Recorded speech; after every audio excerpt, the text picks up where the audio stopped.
मेरे माता पिता मेरे को ज्यादा नहीं पढ़ा पाए। मैं जो भी बात आज आपसे करने वाला हूं वो मैं प्रैक्टिकल करूंगा, मैं किताबी बात नहीं करूंगा। बहुत लोग बोलते हैं मैं इस बिजनेस को कर रहा हूं, मैंने इस बिजनेस को किया नहीं, मैंने इस बिजनेस को जिया है 15 साल तक। मेरे को अभी 26 तारीख को 15 साल पूरे होंगे इस सिस्टम के अंदर। तो मैं किताबी बात इसलिए नहीं करूंगा क्योंकि मेरे को किताबों का ज्यादा नॉलेज नहीं है, मैं बहुत पढ़ा लिखा नहीं हूं, मैं 10वीं फेल हूं, और 10वीं में भी एक बार नहीं, मैंने रिकॉर्ड तोड़ा है। ये बात ताली बजाने लायक नहीं है।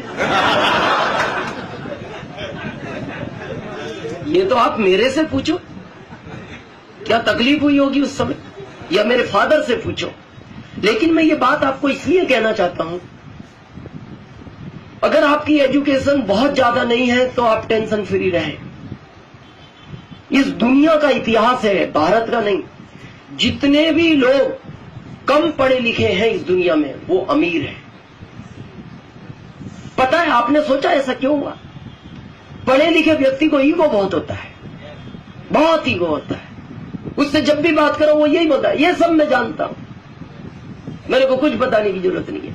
आप बताने जाओ पढ़े लिखे व्यक्ति को आरसीएम का प्लान, वो बता के बस बस 17 साल से जानता हूं। चक्कर यह है वो जानता ही है, पहचानता नहीं। पहचानता होता तो इसके अंदर होता। और वो पता है जानता क्यों है? पढ़ा लिखा है, ईगो बहुत है। जिंदगी में हमेशा सीखना चाहिए। जब तक सीखते रहोगे आपकी प्रोग्रेस होगी। जिस दिन आपको लगेगा मैं सब कुछ जानता हूं, उस दिन आपकी लाइफ खत्म होना शुरू हो जाएगी। मैं 15 साल का स्टूडेंट हूं, मैं कभी नहीं बोलता मैं आरसीएम सीख चुका हूं और आपको सिखाने आया हूं। मैं सिखाने नहीं आया, मैं आपसे बातचीत ट्रांसफर करने आया हूं। मैं अभी सीख ही रहा हूं। जो लोग ये बोलते हैं मैं सब जानता हूं, उनके बारे में कहा जाता है वो कुछ नहीं जानते। परफेक्शन इज द पैरालिसिस, उनको दिमाग का लकवा लग गया। मैं बताऊं जो सब जानता है उसका क्या हाल होता है? करूं थोड़ा क्लियर? एक आदमी था, भागलपुर जैसी बहुत बड़ी सिटी थी, वहां का वो मेन व्यक्ति था। और वो पता सबको क्या बोलता था? मेरे से कुछ भी पूछो, मैं सब जानता हूं, हर चीज का जवाब दे सकता हूं। वहां बहुत सारी भीड़ इकट्ठी हो गई। उन्होंने कहा सेठ जी, आदमी अगर टीचर है तो उसको वकालत का ज्ञान नहीं हो सकता, वकील है तो उसको टीचर का ज्ञान नहीं हो सकता, टीचर है तो उसको डॉक्टरी का ज्ञान नहीं हो सकता, डॉक्टर है तो उसको इंजीनियर का ज्ञान नहीं हो सकता। लेकिन उसने कहा नहीं, मेरे को सब ज्ञान है, मैं सब जानता हूं, जो पूछो बताऊंगा। तो एक आदमी ने कहा अगर नहीं बता पाए तो पता वो क्या बोलता है? मैं 50,000 इनाम दूंगा उसको अगर मैं जिसका जवाब नहीं दे पाया। तो लोगों को क्या लगा, पूछ तो लो, कभी अटक जाए सेठ जी तो 50,000 इनाम तो मिलेगा।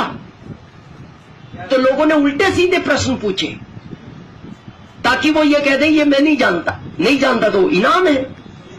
तो वो हर बात पे पता क्या बोलते थे? ये तो मैं जानता हूं। लास्ट में एक आरसीएम का डिस्ट्रीब्यूटर पहुंचा, उसने हाथ खड़ा किया। आरसीएम डिस्ट्रीब्यूटर का मतलब ये नहीं वो उस समय आरसीएम करता था। आरसीएम का डिस्ट्रीब्यूटर ये जानता है एक जिंदगी में सब नहीं सीखा जाता।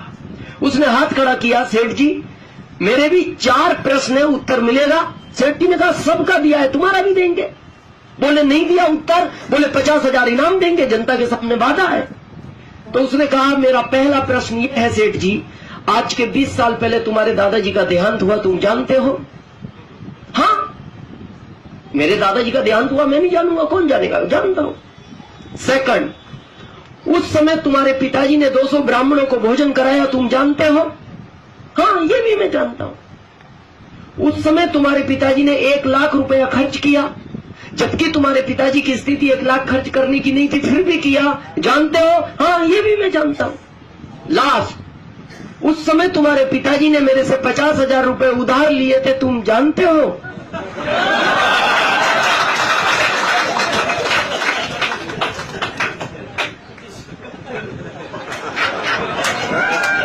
क्या कहे सेठ जी, क्या कहे? अगर कह दे जानता हूं तो याद आगे दे दो। और कह दे नहीं जानता तो इनाम दे दो।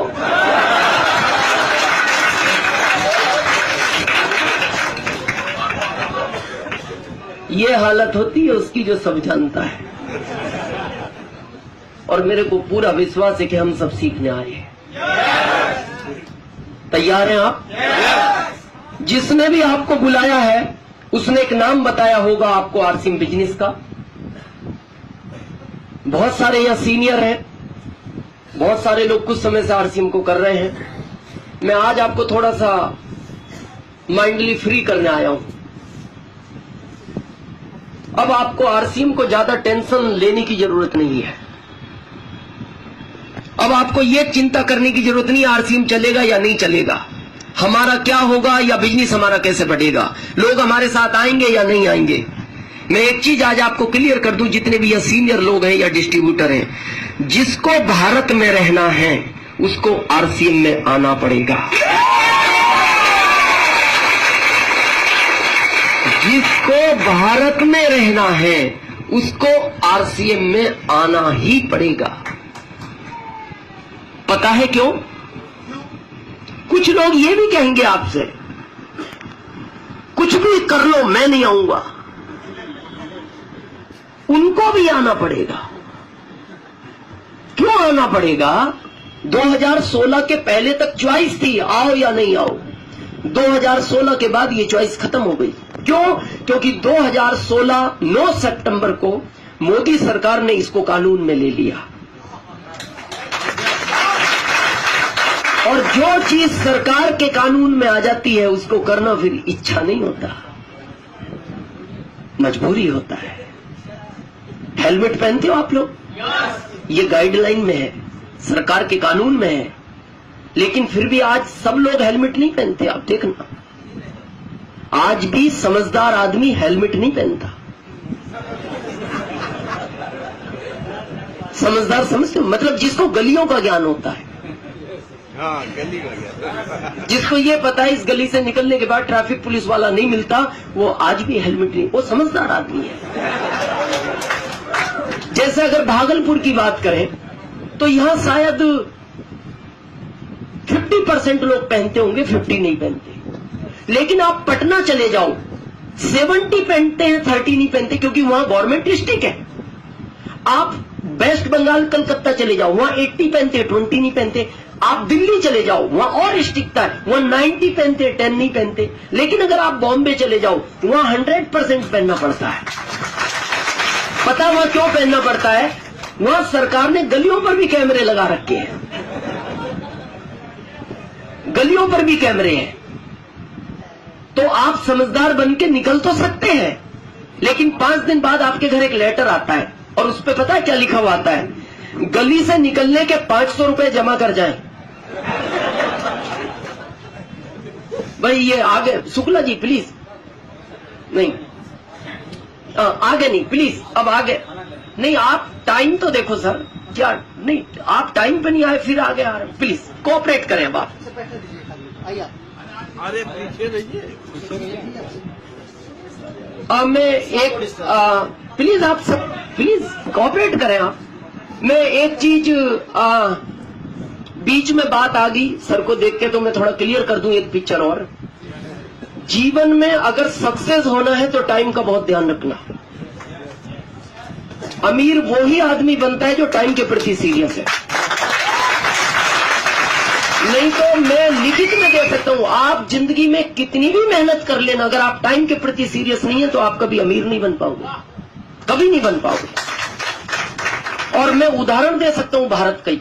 देखो 4 महानगर है भारत में, दिल्ली, बॉम्बे, कलकत्ता, मद्रास। चारों में पैसे वाला कौन सा है? बॉम्बे। क्यों है बॉम्बे? जबकि दिल्ली तो उससे कई गुना बड़ा है, दिल्ली में जनसंख्या उससे कई गुना ज्यादा है। बॉम्बे ही पैसे वाला क्यों है? बॉम्बे में आदमी टाइम के प्रति सीरियस है। बॉम्बे की स्थिति पता है आपको क्या है? बॉम्बे में आदमी को टाइम बताने का टाइम नहीं है। हमें लगता है इंसानियत के नाते बताना चाहिए, वो आदमी नहीं जानता, वो कहता है इंसानियत कैसी, टाइम इंपॉर्टेंट।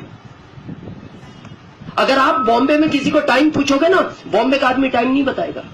और बताएगा तो भागते भागते बताएगा। यहां पूछोगे ना, वहां जाके बोलता है 12:30 बजने वाला है। अपने यहां पूछो, ये वापस आके बताता है।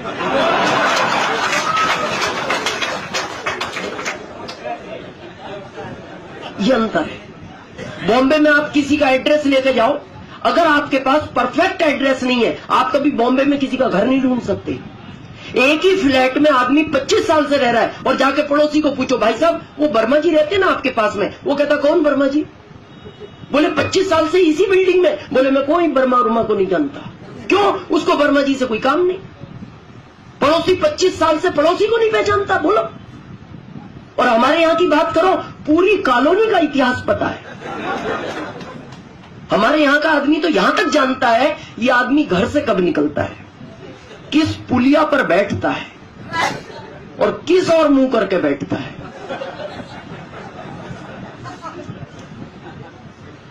बहुत इंपॉर्टेंट है। और मैं आगे बात करूंगा इस सिस्टम में। इस सिस्टम में वो ही कामयाब होगा जो टाइम के प्रति सीरियस होगा, क्योंकि ये पैसा ही टाइम का देता है। इसमें टाइम मल्टीपल होता है। आगे बात करने वाले। ओके, तो हम बात कर रहे थे गाइडलाइन की। कानून में आ गया है। अब मेरे को बताओ, बॉम्बे में रहने वाले के पास दो ऑप्शन है, या तो हेलमेट पहनना शुरू करे या बॉम्बे छोड़ दे। तीसरा कोई ऑप्शन नहीं। क्या ये स्टिकता एक दिन पूरे देश में नहीं आएगी? आएगी। पटना में लगने शुरू हो गए, वेस्ट बंगाल कलकत्ता में लगने शुरू हो गए, एमपी इंदौर में लगने शुरू हो गए, गुजरात सूरत में लगने शुरू हो गए। हो सकता है आपके भागलपुर में 15 साल बाद लगे। लगेंगे तो सही। क्या होगा फिर ऑप्शन? या तो हेलमेट पहनना शुरू करो या भागलपुर छोड़ दो। अब जब ये चीज कानून में आ गई 9 सितंबर को, तो हो सकता है, मैं मानता हूं भारत के बच्चे को समझने में इसको हो सकता है 20 साल लगे, 25 साल लगे, 30 साल लगे। लेकिन 30 साल बाद क्या होगा? एक ही ऑप्शन है, या तो आ जाओ या भारत छोड़ दो। तो वो घर वालों से पूछेगा, दोनों ऑप्शन है, क्या करना चाहिए? घर वाले कहेंगे भारत छोड़ के जाएगा भी कहां, इससे इसी में आ जाना।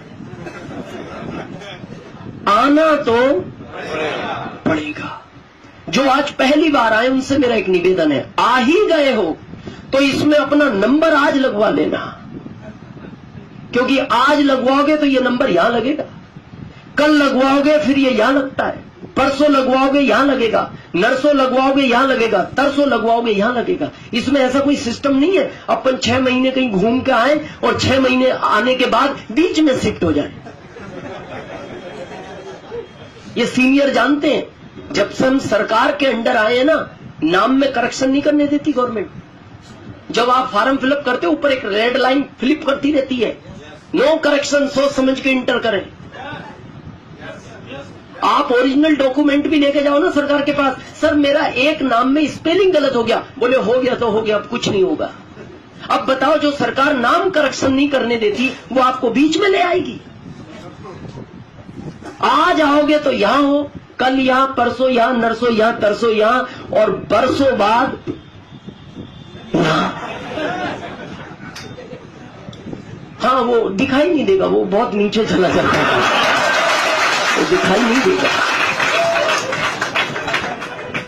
और यहां पता है या दुख क्या होता है? मैं दुख बताता हूं आपको। दुख ये होता है, जिंदगी भर आदमी के दिमाग में एक प्रश्न घूमता है, काश ये वाला नंबर क्या होता। मैं आपको रियल घटना बताता हूं। 26 जुलाई 2002 आप ही की तरह मैं पहली बार एक मीटिंग सुनने गया 15 साल पहले। उसमें 8 व्यक्ति पहले थे, 9वां मैं था, 10वां कोई आया नहीं। आश्चर्य की बात यह है कि जिसने बुलाया वो भी नहीं आया, और उससे भी बड़ा आश्चर्य इस बात का है वो आज तक नहीं आया। बहुत लोग एक बात बोलते हैं, सर मेरा अपलाइन साथ नहीं दे रहा, मेरा अपलाइन हेल्प नहीं कर रहा। बगैर अपलाइन के भी स्टार रूबी बना जा सकता है, बना जा सकता है। अब जब मैं उस हॉल में घुसा तो उस समय मैं सेमी गवर्नमेंट एमपी कृषि उपज मंडी में काम करता था, 2075 रुपए में मेरी सैलरी हुआ करती थी। उस समय मेरे 3 अधिकारी, मेरे जो बॉस थे, वो उस मीटिंग में पहले से बैठे थे। तो मैं एकदम डर गया। मैंने कहा यार बॉस लोग बैठे, अपने को नहीं बैठना चाहिए। अब टिकट तो ले लिया था, तो मैंने सोचा पीछे बैठ जाओ, अगर मुड़ के कोई सा बॉस देखेगा बाहर निकलेंगे। लेकिन जैसे मैं इंटर हुआ, बॉस ने तुरंत मुड़ के देख लिया। कैसे आए हो दिनेश? सर जैसे आप आए हो। किसने बुलाया है? सर वो तो आएंगे। मैंने कहा सर आप बैठो, मैं जा रहा हूं। नहीं नहीं बैठ, तू भी बैठ, बैठ, सुन ले, जब आया है तो सुन ले। अब जब मीटिंग शुरू हुई, ध्यान से सुनना, जब मीटिंग शुरू हुई 1 घंटे बाद वो तीनों लोग उठ के चले गए। क्यों उठ के चले गए? पढ़े लिखे थे, दिमाग ज्यादा था, चले गए। मैं बैठा रहा। मीटिंग एंड होने के बाद मैंने उसी समय 1 घंटे बाद आरसीएम को ज्वाइन कर लिया, जबकि मेरी सैलरी 2075 और ज्वाइन करने के लिए उस समय चाहिए थे 1480। स्थिति नहीं थी, फिर भी किया मैंने, इधर उधर जुगाड़ करके तुरंत 1 घंटे में ज्वाइन किया। अगले दिन जब मैं जॉब पे गया तो वो मेरे तीनों बॉस बोलते हैं, उसमें जो मेन बॉस था उसकी सैलरी उस समय 7000 हुआ करती, जो मेन था। तो मेरे को वो मेन बॉस बोलता है दिनेश रात में कब आए? मैंने कहा सर मीटिंग एंड होने के बाद। पूरी मीटिंग सुनी? हाँ। मैंने कहा सर आप तो 1 घंटे बाद ही आ गए। अरे बोले कुछ नहीं। मैंने कहा सर एंड ही तो अच्छा था, वो आपने देखा नहीं? एंड वाला जो सीन था वही कीमती था। बोले क्या कीमती था? मैंने कहा इतना कीमती था मैं रात को ही ज्वाइन हो गया। बोले बहुत जल्दी की? मैंने कहा हाँ सर, वो लास्ट का जो मेरे को पॉइंट लगा वो इतना पावरफुल था, मैंने उसी समय जुगाड़ करके ज्वाइनिंग ले ली। फिर पता वो मेरे को क्या बोलते हैं? मैंने कहा सर आपका क्या विचार है? उनका, अब उनकी कहानी सुनना, क्या बोलते हैं, दिनेश ये पढ़े लिखे लोगों का काम नहीं है, इसको अच्छे लोग नहीं करते, ये बेवकूफ लोगों का काम है। और जो कम पढ़े लिखे लोग होते हैं वो ऐसा काम करते हैं, लेकिन तूने सही डिसीजन लिया है। समझे आप? इनडायरेक्टली उनको जो मेरी बेइज्जती करनी थी वो लास्ट लाइन में कर दी। क्या बोले? ये पढ़े लिखे लोगों का काम नहीं है, ये अच्छे लोगों का काम नहीं है, ये बेवकूफ लोगों का काम है, पर तूने सही डिसीजन लिया है। कि मतलब उसमें तू सबसे पहले शामिल होता है। 3 साल पहले तीनों ज्वाइन हुए हैं। 3 साल पहले तीनों ज्वाइन हुए। एक का रॉयल्टी हुआ मार्च में, एक का लीडरशिप हुआ, एक का वाइटल निकला, और वाइटल मेन बॉस का निकला है क्योंकि वो सबसे आखिरी में आया है। कुछ दिन पहले की कहानी है, उन्होंने मेरे को फोन किया, दिनेश कहाँ हो? मैंने कहा सर मैं दिल्ली एयरपोर्ट में हूँ। कहाँ जा रहे हो? मैंने कहा सर मैं रतलाम आ रहा हूँ। कब तक आ जाओगे? मैंने कहा सर 3 घंटे में। कोई विशेष? बोले नहीं, इसके फ्यूचर के लिए बात प्लानिंग करना था। मैं गया, मैंने कहा सर रात को मिलते। बोले नहीं आप टूर से आ रहे हो, मॉर्निंग मिलते। मॉर्निंग होटल में वो चाय पी रहे थे तीनों। मेरे को फोन किया हम इस होटल में, दिनेश जी आ जाओ। मैं जब वहां पहुंचता हूं, उन्होंने एक चाय और ऑर्डर किया। आप विश्वास नहीं करोगे, जो मेन बॉस था ना, बात करते करते उसकी आंख में आंसू झलक आए। तो मेरे को लगा घर में कोई ट्रेजेडी हो गई होगी। तो मैंने कहा सर क्या हुआ? मेरे लायक कुछ काम? बोले नहीं तुम्हारे लायक कुछ। सर कुछ हो तो बताओ। बोले दिनेश इसमें तुम कुछ नहीं कर सकते। मैंने कहा सर फिर भी कुछ तो। बोले इसमें तुम कुछ नहीं कर सकते। मैंने कहा सर फिर भी क्या हुआ? बोले दिनेश बस एक ही बात का दुख है, काश ये वाला नंबर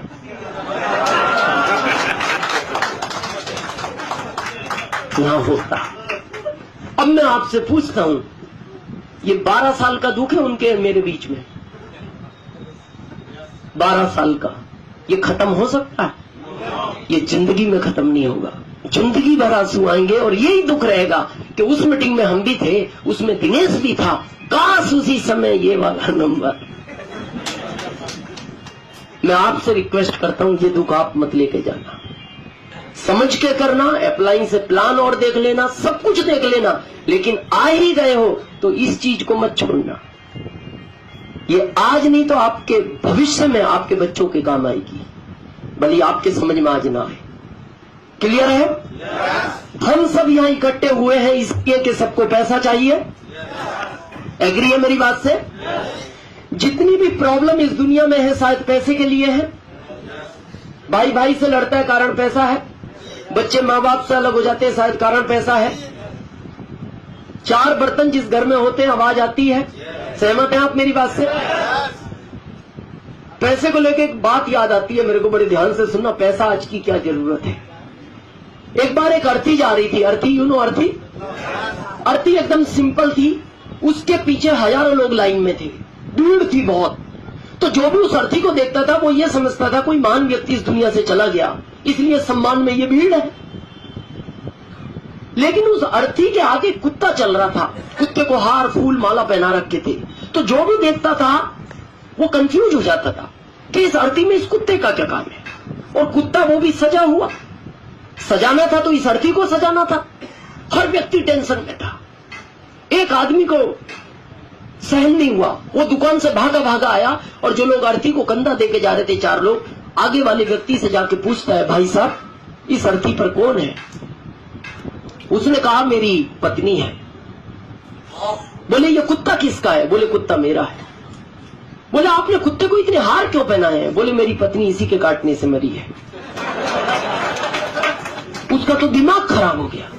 उसने कहा अजीब आदमी हो, पत्नी को कुत्ते ने काट लिया, पत्नी मर गई और तुमने कुत्ते को सजा दिया। उसने कहा आप पहले मेरी बात तो सुनो, मैं एक बहुत गरीब परिवार का लड़का हूं। मेरी माँ ने लोगों के घरों में बर्तन साफ किए, कपड़े साफ किए, पोछा लगाया, मेरे को पढ़ाया, और मैं इकलौता लड़का हूं मेरे माँ बाप का। मेरे को बड़ा किया, डिग्रियां दिलाई, और भारत सरकार ने मेरे को नौकरी नहीं दी। मेरी शादी हो गई। रोज मेरी पत्नी घर से एक लिस्ट देती थी बाजार से सामान लाना। अब मैं बेरोजगार था, जब मेरे को काम मिलता ले आता था, नहीं मिलता नहीं ला पाता था। अब जिस दिन मैं नहीं ला पाता था ये लड़ती थी मेरे से, बोलती थी क्यों शादी की आपने मेरे से जब आपके पास पैसा नहीं था। मैं बड़ा परेशान हो गया, रोज की लड़ाई से मैं तंग आ गया और मैं चाहता था किसी भी तरह ये छुटकारा हो, और ये शुभ काम मेरे इस कुत्ते ने किया। तो वो जो आदमी आया था वो पता क्या बोलता है उस आदमी से धीरे से कान में, भाई साहब क्या ये कुत्ता एक दिन के लिए उधार मिलेगा?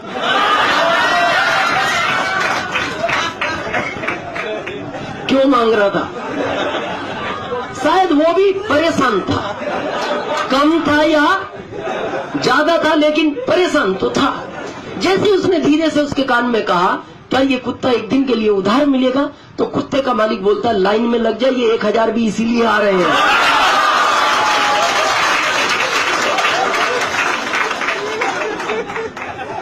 तकलीफ तो है, तकलीफ है, हर आदमी को तकलीफ है, क्योंकि पैसा एक ऐसी चीज है। आज मुकेश अंबानी से कहो और कुछ फैक्ट्री डालिए वो रेडी है। पैसा जितना हो उतना कम है, पैसे से आज तक कोई संतुष्ट नहीं हुआ। मैं आगे आपको कहानी बताने वाला हूं, आने वाले समय में पैसे की बहुत शॉर्टेज हो जाएगी, क्योंकि पैसा भारत का व्यक्ति कमाता है या तो जॉब से या फिर बिजनेस से। तीसरे की तो आज मैं बात करूंगा, इसको डीएसएम बोलते हैं। यह जॉब वाले कुछ लोग हैं, हाथ खड़ा करें एक बार, ये जॉब में है, काफी लोग हैं। स्टूडेंट हाथ खड़ा करें, स्टूडेंट,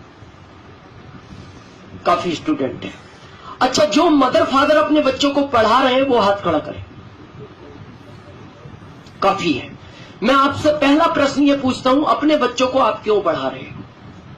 ईमानदारी से उत्तर देना।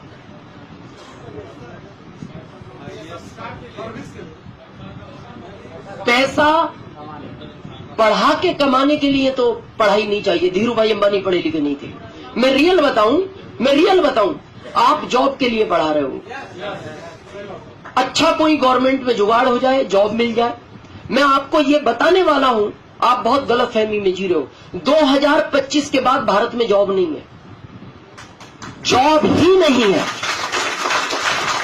आपको पता है, शायद अभी अंदाज नहीं है, क्योंकि आप ना तो सर्च करते हो इन चीजों को। वही चीज मैं आपको बताने वाला हूं, टेक्नोलॉजी चेंज हो रही है। देखो जॉब कहां कहां लगता है, ध्यान से सुनना। जॉब टीचिंग में लगता है, जॉब बैंक में लगता है, जॉब पुलिस में लगता है, जॉब रेलवे में लगता है, जॉब आर्मी में लगता है। अब मैं टीचर की बात करता हूं। अभी तक टीचर में यह था किसी भी समय जाओ, साइन कराओ, जितना पढ़ाओ पढ़ा दो। सरकार को यह लगा ये टीचर सीरियस नहीं है। अब सरकार ने बड़े कॉलेज में एलईडी लगा दिए। अब उसमें टीचर की एंट्री नहीं है। बच्चे आएंगे, टाइम से एलईडी चलेगा, उसमें से ही सामने वाला एलईडी से ही प्रश्न उत्तर करेगा बच्चों से। अब उनको आदमी चाहिए ही नहीं, और वो टाइम पे पढ़ाएगा, टाइम पे छोड़ेगा। यानी आने वाले समय में सरकार को टीचर नहीं चाहिए। सेकंड आता है पुलिस। पुलिस क्यों रखती है सरकार? चौराहे पे खड़ा होकर ध्यान रखे कोई गाड़ी ना निकल जाए, कोई गलत आदमी ना निकल जाए, कुछ गलत काम ना हो जाए। अब ये चौराहे पे खड़ा तंबाकू मल रहा है, गाड़ी निकल गई। बाद में सरकार को पता लगा गाड़ी तो इसी रूट से निकली थी। वो कहता है सर मैं अटेंशन खड़ा था। बोले तुम खड़े थे, गाड़ी निकली कैसे? सरकार को लग गया ये आदमी सीरियस नहीं है। आने वाले समय में सरकार हर कोने पे कैमरे लगाएगी। उसे पता है इससे सीरियस आदमी कोई नहीं है, रात में भी जागता है, चींटी नहीं निकल सकती इसकी निगाह से बचकर। अब आने वाले समय में सरकार को पुलिस नहीं चाहिए। कोई गलत एक्टिविटी करेगा कैमरा पकड़ेगा, सीधी उसको सजा होगी। अब तीसरा लगता है बैंक में। बैंक में क्यों चाहिए आदमी सरकार को? एक पैसा देने वाला, एक जमा करने वाला। तो आप देखना जो बैंक में देने वाला पैसा होता है, तो कई बार कैशियर बरसात में नोट चिपके होने की वजह से कई बार एक ज्यादा भी दे देता था। कुछ लोगों के साथ हुआ होगा, जैसे देने थे 80 दे दिए 81। फिर वो फोन करता है सर वो 500 का एक नोट ज्यादा चला गया सर, वो शाम को जब सिल्लक मिलाई ना। इसका मतलब सरकार को पता लग गया आदमी सीरियस नहीं है, ये नोट ज्यादा दे देता। एटीएम ले आई, एटीएम ने कभी आपको एक नोट ज्यादा दिया? देखो कितना सीरियस आदमी है।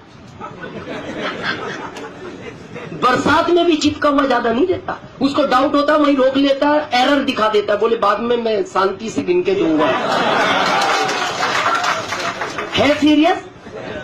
और फिर वो जो बैंक में पैसा देता है ना, वो मैनेजर को 5 बजे घड़ी दिखा देता है, सर मेरा टाइम हो गया। एटीएम बोलता है सर मैं रात के 2 बजे भी बाहर खड़ा हूं, आप कभी भी आपका आदमी भेजो, मैं 24 घंटे सेवा में हूं और सैलरी भी नहीं लूंगा। आपने एक बार मेरे पे इतना खर्च किया है, वो बहुत बड़ा एहसान है आपका मेरे ऊपर।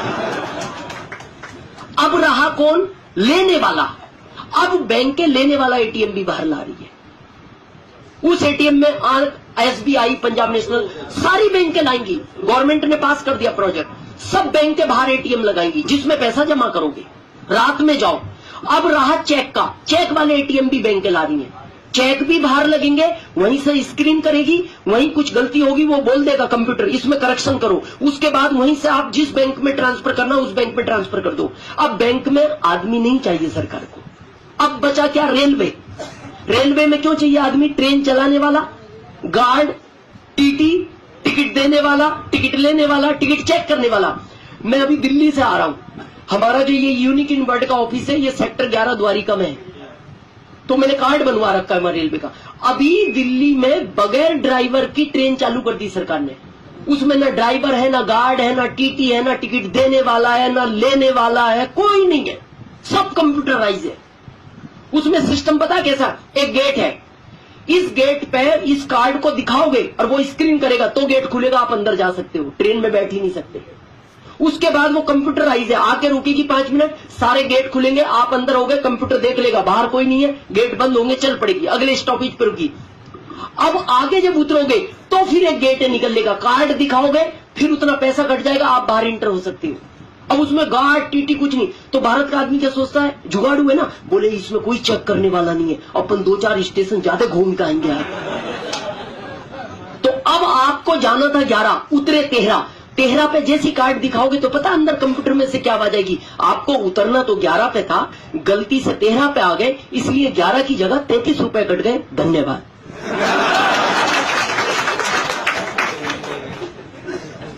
अब क्या बचा? आर्मी, सेना। अभी सरकार ने रॉबर्ट के लिए ऑर्डर कर दिया देशों को। अब सरकार सेना की जगह भारत की जो सीमा है उस पर रॉबर्ट ला रही है, और रॉबर्ट की यह खासियत है उसका निशाना नहीं चूकता, कंप्यूटराइज है, जहां तक उसको आदमी दिखता वहां तक मारता है। और दूसरी खासियत यह है उसको कोई मारे उसको फर्क नहीं पड़ता। अब मैं आपसे जो लास्ट प्रश्न पूछ रहा हूं वो ये पूछ रहा हूं, आप अपने बच्चों को पढ़ा क्यों रहे हो?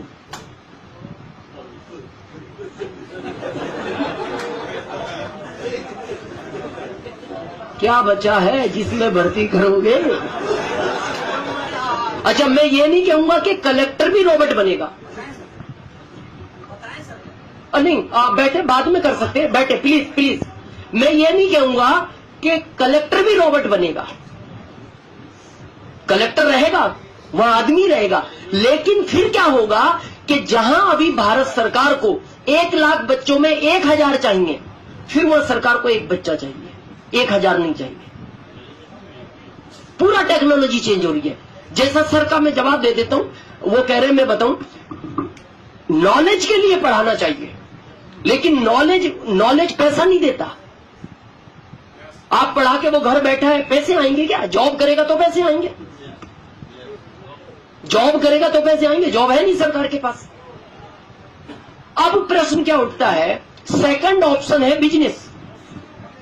बिजनेस में पैसा है, इसमें कोई डाउट नहीं है, लेकिन बिजनेस का नियम पता है क्या है? पैसा लगाओ पैसा कमाओ। आपको क्या लगता है भारत में पैसा लगा के पैसा कमाना आसान है?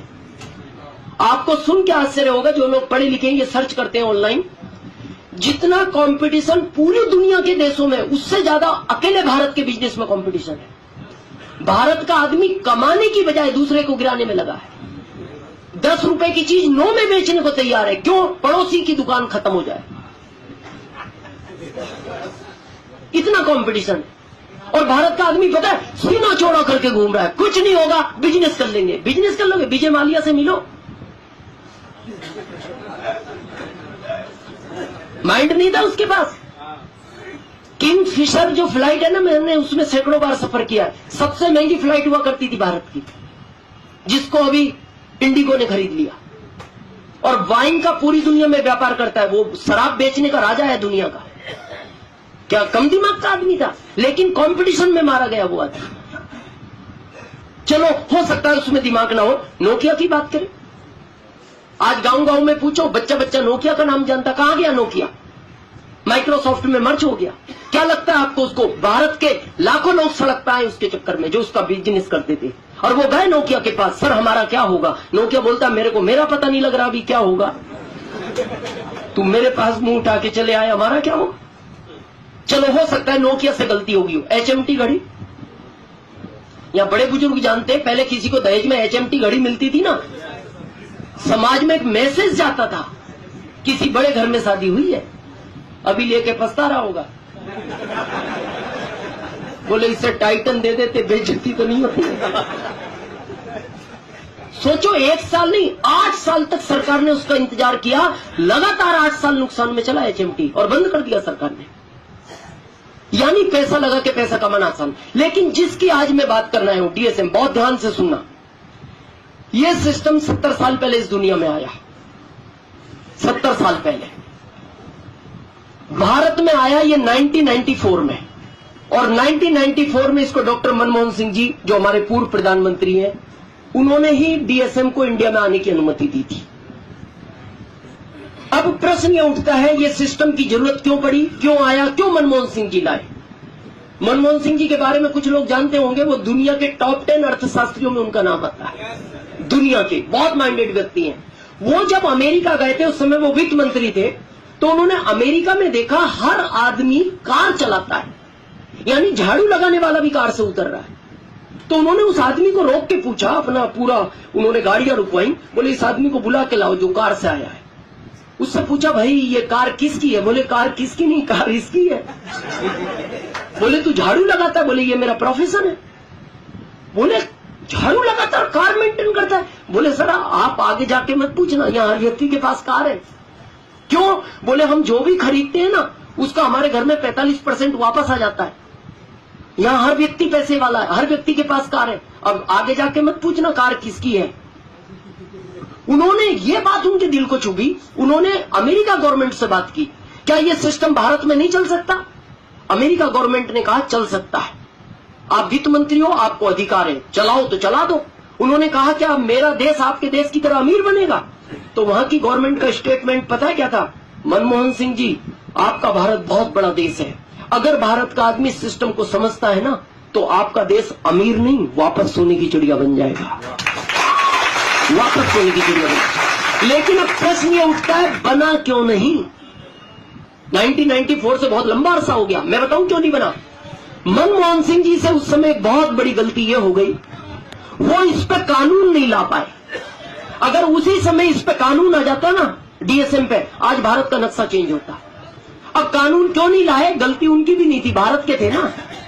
उनको क्या लगा कि भारत में 20-25 साल तो बगैर कानून के चीज चलती रहती है, कहां इतना टेंशन लेना। लेकिन इसकी आड़ में पता क्या हुआ, करंट की पोजीशन बता रहा हूं, क्योंकि मैं दिल्ली बैठता हूं 5 दिन में, मानव अधिकार में प्रदेश अध्यक्ष हूं एमपी का, तो सरकार के साथ मेरी 5 दिन मीटिंग रहती है दिल्ली। सरकार के पास जो आंकड़ा है वो करंट में 32,900 कंपनियों का है। इसकी आड़ में इतनी कंपनियों ने जन्म ले लिया भारत में। आज देखो ना, ऐसी ऐसी कंपनियां आई भारत में, 5 साल में पैसा डबल, 4 साल में डबल, 3 साल में डबल, 2 साल में डबल, 1 साल में डबल, और 2016 के एंड में तो ऐसी कंपनियां आ गई थी, सुबह जमा करो शाम को डबल। कहां से होगा? इतना लूटम लाट चला। इसलिए मोदी सरकार ने 9 सितंबर को इस पे गाइडलाइन बनाई, और आप आरसीएम वालों के लिए गर्व की बात यह है, इस 32,900 में गाइडलाइन के हिसाब से इंडिया नहीं दुनिया में आप टॉप नंबर पर हो।